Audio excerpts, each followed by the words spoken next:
Okay, I'm back. Thank you to Matt, who already gave me a bit of feedback about the first video. I'll try, as Matt suggests, to get these lectures up on, or linked to Moodle so you can access them there, and it should be a bit easier for you to keep track of them.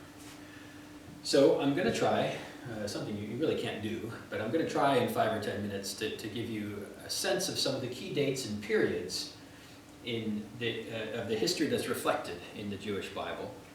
And one preliminary thing to say about this is that these dates are rough, but also that this really reflects an effort to map the events of the biblical narrative onto the historical record as we understand it from archaeology and from other extra-biblical sources, which is to say, a lot of this is quite unclear, and there's a lot of controversy about whether or not some of the things that the Hebrew Bible discusses occurred. Now, in some cases, there can be absolutely no question that they occurred.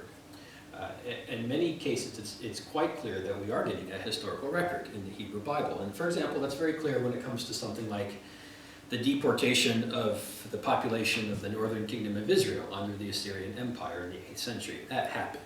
The destruction of the temple by the Babylonians and of the walls of Jerusalem by the Babylonian army under Nebuchadnezzar. That happened. And many, many other events that are recounted in the Hebrew Bible clearly took place. In other cases, it's not so clear, and there's just uncertainty. We don't know, and there's going to be debate, and there's going to be controversy. But to the extent to which we can locate those events in history, it looks something roughly like this. You can think of 4 different periods of different lengths, but all quite significant. So if you start up here, we're 1300 to 1000 BCE, we're roughly around the end of the Bronze Age and the beginning of the Iron Age. And it's worth noting that this is also about the time that the Trojan War, if there was some event behind, some historical event behind the Iliad, behind that poem, it would have occurred roughly around this time up in the Hellespont, on the northwest coast of modern-day Turkey. So at the same period, the people group that comes to identify itself as the children of Israel, the Israelites, emerges in the Levant, that is the eastern Mediterranean seaboard. Perhaps they occupy the Levant, perhaps they're there, according to the biblical record, the biblical narrative rather. They come up out of Egypt under the leadership of Moses in the Exodus. And then there's this early period that's described in the book of Judges, in which the 12 tribes of Israel, and remember Israel is, the sons of Israel are the sons of Jacob. Jacob is renamed Israel in Genesis 32, in that amazing, mysterious passage in which Jacob wrestles all night long with an angel or a divine figure. And in the morning as the sun rises, he gives him a new name. Jacob is renamed Israel, he who contends with God. There's actually a U2 lyric about that. In the locust wind comes a rattle and hum. Jacob wrestled the angel, and the angel was overcome. So Jacob is renamed Israel, and the 12 tribes of Israel, they occupy the land of Canaan at the expense of the Canaanites under the leadership of Joshua, according to the biblical narrative. And then in this early period, for a couple of centuries, you have a confederation of those tribes that are governed or led by judges. And these are divinely appointed figures. They're sort of tribal figureheads divinely appointed that interpret the will of God to the people. That continues until the first king. And if you read the book of 1 Samuel, you read about how one of the judges, the judge Samuel, anoints Saul as the first king of Israel, and he presides over a united kingdom, all of the tribes. And that's the beginning of a fairly brief period that's sometimes characterized as the period of the United Kingdom and of one of the great high points in Jewish history. Saul is succeeded by David, the kingdom of David, and then David's son Solomon builds the magnificent temple to God in Jerusalem. That's a relatively brief period. And again, if you follow the biblical narrative here, it comes to an end under Rehoboam, who is Solomon's son. And under Rehoboam, the tribes divide once again into 2 kingdoms. Or not once again, they divide into the northern kingdom of Israel and the southern kingdom of Judah. The capital of Israel is Samaria, the capital of Judah is Jerusalem. And the 10 tribes that Israel in the north comprises the 10 tribes that come to be characterized as the lost tribes because they're eventually deported by the Assyrians. And in the south, Judah comprises the tribes of Benjamin and Levi. Now, again, according to the biblical narrative, there's a period of conflict. There's quite a bit of conflict between those two kingdoms. The kingdom of Israel, the northern kingdom of Israel, comes to an end in 722 when the Neo-Assyrian army invades under, I think, the leadership of Sargon II. And he conquers the city of Samaria, and he deports the tribes, and that's, for the most part, the end of the northern kingdom.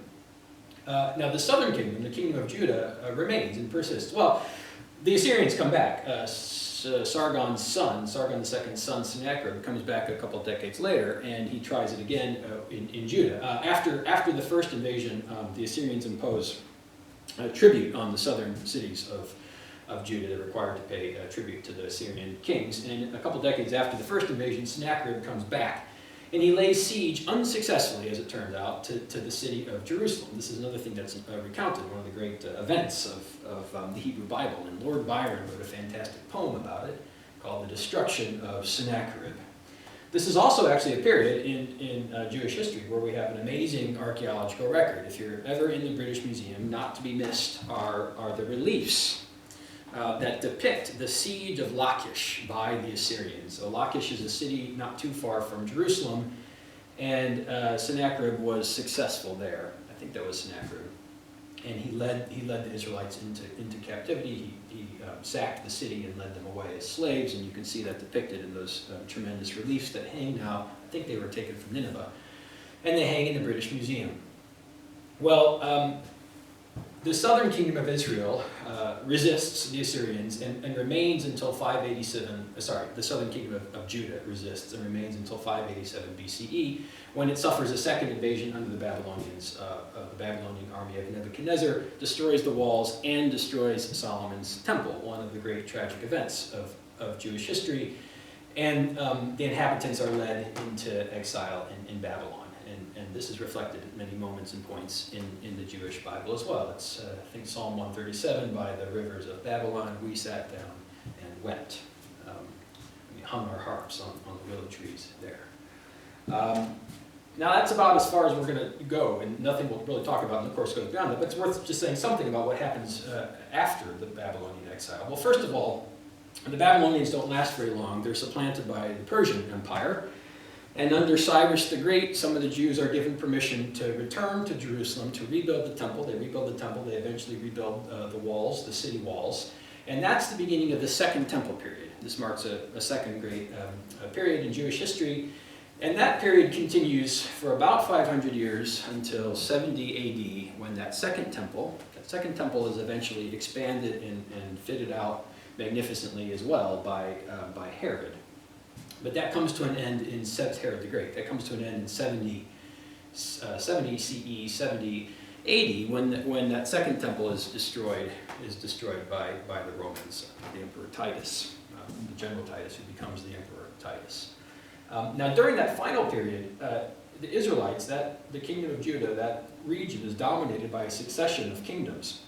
The Babylonians are followed by the Persians. The Persians are followed by the Greek kingdoms, the Hellenistic Greek kingdoms that come in the wake of Alexander the Great. So you have the Babylonians, then you have the Persians, then you have the Ptolemies who dominate the region, and then you have the Seleucids who dominate the region.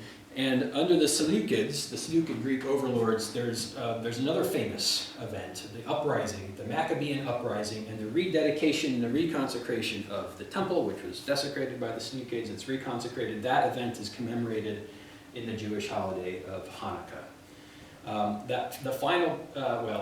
The Greek kingdoms are followed by the Romans, and the Romans control the region until, well, they continue to control it, but they destroy the temple in 70 AD, and that is really the end of an era of ancient Jewish history. So you can keep some of those dates and periods in mind as we discuss the Hebrew Bible together.